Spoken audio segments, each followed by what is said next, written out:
Well, hello there. Trish Jenkins here. This is Trish TV, and it's also our podcast recording that's going to be, the audio is going to be going up to our podcast, and we are all about building resilience. And I'm very excited because I have a guest here today, Skip Smith, who is going to talk to us about his business background, his experience, and what has helped him to be more resilient, and what that has led to for his exciting new life today with what he's been working on in the last little while, and even during the pandemic that's been going on, and what's keeping him moving forward. So I'm all about resourcing myself and other people with skills that are going to make their life, their work, and their personal relationship with themselves stronger. So welcome, Skip. Well, Paul Smith, but we call him Skip. Excellent. Thanks, Trish. Look, so great to be with you today, and loving the whole essence of what you're talking about. I think resilience is such an important topic that really help people. I know we hear so much about helping resilience in kids and building resilience in children, but I know that we can all do with a great dose of resilience in our lives. We can. So tell me a bit about your background. Yeah, so look, I grew up in a small country town living. So I've grown up in that sort of, my parents were small business people. So I've always grown up helping out with the family business, always being part of what was going on. You know, after school, before school, you're just part of what happens. And on school holidays, because then I went away to boarding school, because where I grew up out in West Queensland, there were no high schools. So I got sent away to boarding school for 5 years, which is everyone went to boarding school in my part of the world. And then on holidays, at the time, my parents we had a post office and manual telephone exchange. So in a small country town, there was a post office, it was the bank, it was the weather station, it was the manual telephone exchange. So 24 hours. So my parents couldn't actually never leave the house ever. Wow. And so they'd have to get people in. So you can imagine school holidays, all time, yay, off they'd go. And so I'm on the telephone, number please, connecting, reading the weather, doing all that sort of stuff, helping out. So I've grown up sort of around that sort of world and working all the way through. I went to uni and I've got a commerce degree in economics and politics for my majors. And then during that time, I became a Christian in that time. And then so most of the rest of my world after that, I went to Bible college, which been in the church world. So serving on a large staff of a church, which is about, I think, had 3,000 to 5,000 people around there. I can't remember back then. So serving on a large staff. So I know what it's like to be in a staff of 30 to 40 people. And then I had different roles. And during the last decade of my life, was actually running a church for myself. And when I say that, you know, some people get a picture of a little church on a corner, but for me, in our case, we're talking about 1,000 people. We're talking about, and again, because we're talking in business sense here, I spent about a turnover of about $2 million a year. I've got about 18 staff on staff with me part-time, not all full-time, but I've got staff and all that sort of stuff. So, and we also undertook a, sorry? So, Skip, having a church, people do think of a church as being running a church, but when you run a church well, you have to run it like a business. You have got to have all the finances, you've got to have wages, you've got all that accountability, plus you've got all the social dynamics. And many of your staff, you wouldn't just have had staff, you would have had volunteers, and leading volunteers is not quite the same as leading staff either. You can't just tell them off. That's right. We had over 300 volunteers. Wow. Exactly. Wow. So signed up that we had to get, because you have compliance with all of them as well. You've got to inspire them. And of course, you can't pay them because they're volunteers, but they still need payment. So how do you, like you said, motivate? How do you keep people online? And people say, I've done this my whole life. And you're going, well, actually, here are new ways we want to do things, and motivating people and all those, and then raising up leaders, raising up people to oversee them. So yeah, so running in a church environment, actually you've got both sides of those things going on. And as part of that as well, we did a building project. So undertook a building project. We built a 1,000-seat auditorium, which was a $5 to $7 million project in there as well. So having to oversee that, raise funds for that, and then oversee the building of a project there as well. So I've had a bit of experience on a whole bunch of different levels that way.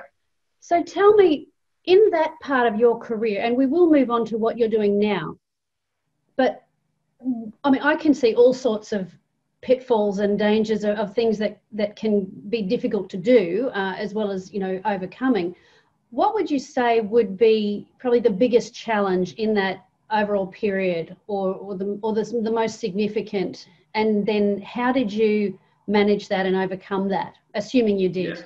Yeah. Some of the biggest pressures I felt, and again, I think it depends on the personality and the makeup of each leader. So people will find different things challenging. For me personally, what I found one of the toughest was the financial weight that you had to carry. So I was in a church where we had no denominational backing. So the bottom line was, if people didn't put money in the plate, so to speak, although most of it happens online these days, but if people didn't give, I didn't get paid. Right. And my staff didn't get paid. So it was as simple as that. It's like any business. So it's not like you had the backing or underwriting of anyone else. So like any business person, knowing that you've got that weight and you've got staff wages I've got to pay every week. So that to me was the pressure, thinking these people's lives depend upon the ability of that finance to keep coming in. So I think that was one of the biggest pressures. And then when you put a building project and you're raising money on, so you're saying to people, we want you to give regularly, but now we want you to give more. And there's no payment for that. There's no service that you're getting other than you're building you're casting vision for a facility that's not just for you but for generations, and you're using different sorts of language and motivation around that as to why someone would give more money of their hard-earned money towards a cause. So those sorts of things became what I found the pressure, the biggest pressure, one of the biggest pressure points for me. Right. And so how did you help that how did you overcome that? And also, how did you manage yourself during that, you know, when those things came up? Yeah, so one of the things I look for is if I can be released of the details around that, and then I can focus on the big ideas. That to me is one of the things that helped me. So staffing myself, staffing someone around me. And so the problem is when you can do something is whether you should do something. Because I've got a commerce background. So that's a really good point. I want you to just say that again. Just because you can do something doesn't mean you should do something. So I could do the finances because I had a commerce training, but what I found was that kept me in the details too much. That kept me down here, and that would get me bogged down. So staffing that to bring someone in that I trusted who was better than me at it. And so putting somebody on staff who's actually better than me at something that I'm good at. You know what I mean? So you're like, well, I studied this. I'm actually, I'm good at this. But putting someone on who's actually better than me, staffing that area so that I could be free, not to have to analyze all the data. I could go, give me the headline points, go. And he would come in the office, bang, bang, bang, bang, bang. I said, okay, this is what I'm thinking. What are you thinking? This, great. Let's keep moving forward. So that took a lot of pressure off me, knowing that this person could do that. So trying to do the things that only I could do as the boss, as the leader of this congregation, as the leader of this community. What are the things that only I can do? And it's trying to keep coming back to the things that only I can do. And I suppose another way that I help never do that is that I go into a weekly practice of what I'd call thinking time. So I would keep physically fit. So I was at the gym every couple of times a week, and I'd go and do a workout on a Friday morning. And then after the gym, I would go to a coffee shop, and I would sit in a coffee shop by myself, and I would get up my life goals. Years ago in my 20s, I had Peter Daniels. If you've ever heard of Peter Daniels, yes, has a book called Discover Your Life Goals. And so I'd read that, and I'd written down my 3 life goals about if you summed up my whole life, it's in these 3 things. And so every week I would write them out again, and I'd go, okay, how am I going? Am I on course for what I'm meant to do? My reason for being here on the planet, my reason for doing what I do, where am I at? And if I was getting off course, it's like, okay, so what do I need to do this week to make sure I'm back on course, and just stay true to what I felt was my life goals, the things that I knew I was meant to be doing. And so that's one of the ways that I carried that pressure, was just continually revisiting that through a weekly habit as well. Wow, that's so awesome. And I imagine I imagine that that would help you to remind yourself when you have given a job to someone else, there's two things that need to happen. One is that person, we delegate, we don't dump. So that person needs to be accountable, especially in finance, because it has to be transparent. So it's having that person answerable without micromanaging, because you have that talent. And I think that's where some leaders miss it, is because they'll hand it over and then they'll hover and not allow it, or they'll just and they'll just leave it, and then it's not accountable, and it can get into trouble. So and I see the link with your having your Friday time with yourself to do that reset. And that's where, being busy, you can't be so busy that you don't have time to reevaluate regularly and make sure, like when you're sailing, you've got to keep making those adjustments. So that's really, really helpful, Skip. And so clearly it was over a period of time when you were having these are you on track, that you eventually, with circumstances, had that period of your life, that chapter shifted into what you're doing now, which is just growing like gangbusters and so exciting. So tell us about that change. Yeah, so my role now has moved across. And again, the way that it happened wasn't an easy transition. So unfortunately, it was a very negative way that things ended up. It was poor judgment on my part that it was an employment thing where I was going forward, and then I put people on, and what I did was I'd over-trusted. And so that thing of that accountability, I over-trusted, and that led to me not being right on the pulse, because I'm a very empowering person. Like, I trust you. Fortunately, I over-trusted, and that came back to bite me. And so much so that it was like, okay, by the way, now there's no room for you here anymore. So it was like so we didn't see that.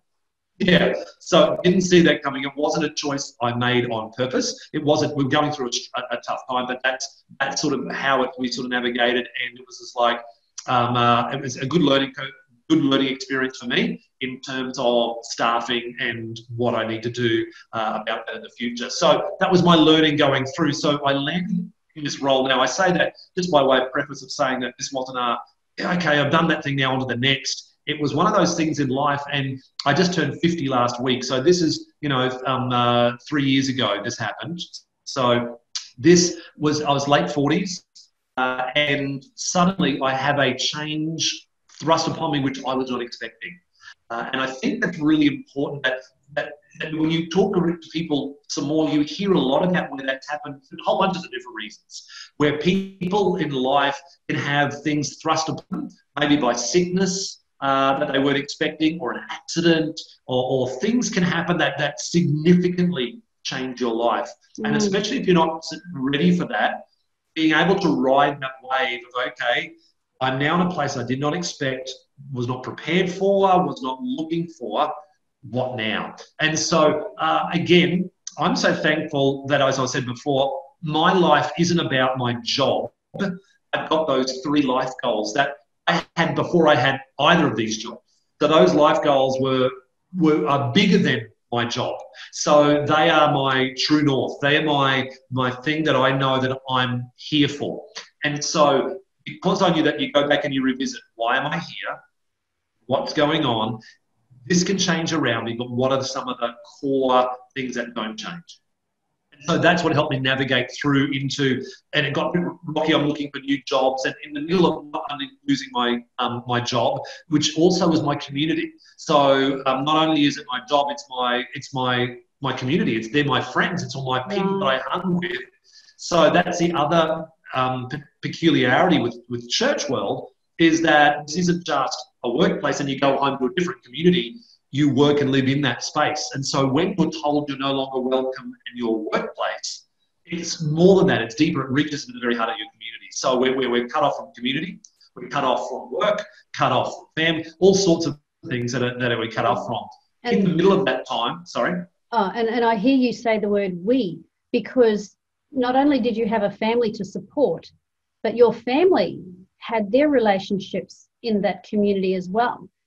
And, Absolutely. you know, what I'm hearing you say as well is that as painful as it might have been, because your why was beyond the actual job that you're doing, because particularly men tend to find themselves identifying their value as I am a builder, I am a financial planner, I am, you know, it's the task. And when that task is taken, their identity is affected negatively. But you had that higher goal of your purpose, your why. And so it's important, as I picked up on something you said, was what now? Yeah. So, and because you had it attached to your why, your greater meaning, then yes, it was painful, yes, it was difficult, but you already had something to look towards rather than focusing on what was no longer. Absolutely. Yeah. And again, so we're in this thing and we're holding on. And again, I had at the time, my children were 17, 15 and 7. So, and my wife also worked with me. On staff. So like you said, our whole family and their kids are in those really formative years, and we're wanting them not to be disheartened with life and disheartened with situations, but have be positive towards really the life that we love still. We love that, the church community, and so we're not angry at church or anybody. Trying to bring your kids on that journey as well. So that's a dad speaking. So we've got that. And then in the midst of all that, I'm looking for work, and I'm traveling America. I go to overseas, use my connections. I've set up a job overseas. I go for a job interview, set it up. I'm in the middle of the immigration application. I've hired an immigration lawyer. We're doing the process. And then we discover my wife has a brain tumor. And so that happened while this was all happening. So that happened 9 months after everything else happened. So we're in the middle of everything. That put a hold suddenly on my plans to move forward was suddenly stopped. And so it's like, because the care that you could provide, you've got health insurance and all the issues that go on with healthcare overseas and our pre-existing condition, all that sort of stuff. So that basically cancelled all those plans that I just spent 2 trips to America, job interviews, money. Now that's gone. So it was like another big hit on the side. And then, I mean, not to bore it and make it get the violin out, but this is just my story. It is what happened. At the same time, I don't know if you've ever had a frozen shoulder. My wife said she's had one, and she got one around that time just before I found out about the brain tumour. I got 2 frozen shoulders at the same time. So whether that's a stress rate, she said it's the closest pain to childbirth she's ever experienced. Really? Is a frozen shoulder. Just the incredible pain that grips your whole body and stuff. So if you've had one, you'll understand. So this is all happening. So we've got health issues with me, my wife, no job. Now where are we going? And in the midst of all this, it's like everything seems to be imploding. So where do we go forward? And then, you know, after about a year, then this job part-time that I'm in now opened up as a part-time thing. One day became 2, became 4 days, and this year's become 5. And so that's working with Alpha Australia. And so Alpha is an Australia-wide organisation which basically seeks to engage people around the conversations around life, faith and meaning. And basically, what's the big why in your life? And so helping people discover their why. And from a Christian perspective, being a Christian, that's where I'm coming from. And so Alpha's role is to help people have conversations around that and lead people to that place of why. And that's why I think I'm so passionate about what I'm in at the moment. I'm still working in the same world sort of that I was in a Christian world. I get to talk to churches, but it's bigger than that. It's bigger than just that world now. It's opened up to anyone who wants to have those conversations, because I know the power of, as you said before, having a why, which informs your what. So I can be doing a whole bunch of different whats, but my why doesn't change. And so Alpha's about helping people find the why of life so that they can be resilient and be able to, not only for that reason, because I believe fulfillment comes out of finding your why. You know, like a sense of contentment comes out of that, and you can't get from filling it with other things. It really comes from answering that why question in your life. So yeah, so that's sort of where I find myself right now. And now I'm I have a national role in that, which I love. And I'm able to bring my experience from the past and bring that through into now as well.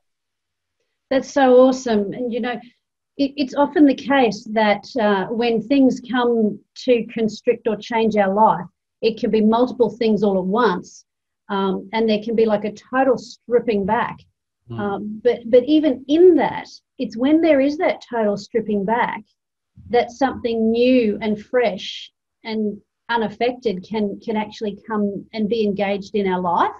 And it is painful. There's always a tearing. It's very rare that it's smooth, but it's almost like it causes our brain to do a reset, and those neural pathways have had to be challenged, and then you can take what's good and what has helped you in what you've learned before and bring that forward.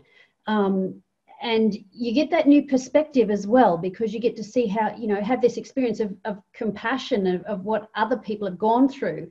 And I remember the brain tumour because I saw it on social media, and I followed and I prayed for you guys and was a little bit involved in that. And I was so inspired because I never once saw you express any kind of self-pity, or you might have, I don't know, in your quiet time, you might have given yourself some room to have a cry and have a, maybe have a bit of a rant. But the thing is, when your why is there and you can keep moving forward. Now, clearly your faith had something to do with that as well, because it's, as I know, there's a supernatural kind of above everything why that people need to keep them going to something that helps them when it's bigger.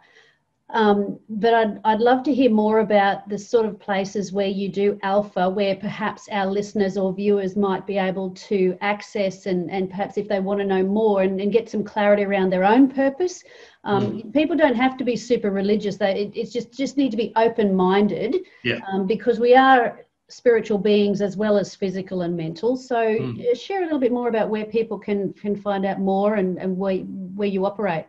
Yeah, so Alpha happens, it actually started in England, so it happens in pretty much every country around the world. In Australia, our website is alpha.org.au, okay. ALPHA, alpha.org.au. And basically what Alpha does, it's where it's got course material, and basically it's creating a place for a conversation.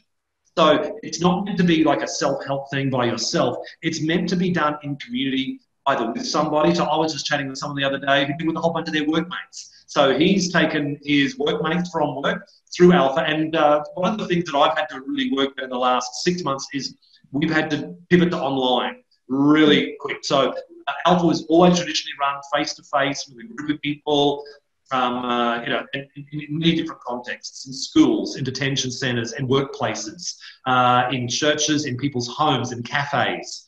So Alpha runs sort of everywhere. When the pandemic came and we were all shut down, we had to go, okay, how do we make this happen online? And how do we create virtual spaces for people to meet in? And Alpha was already really set up for that.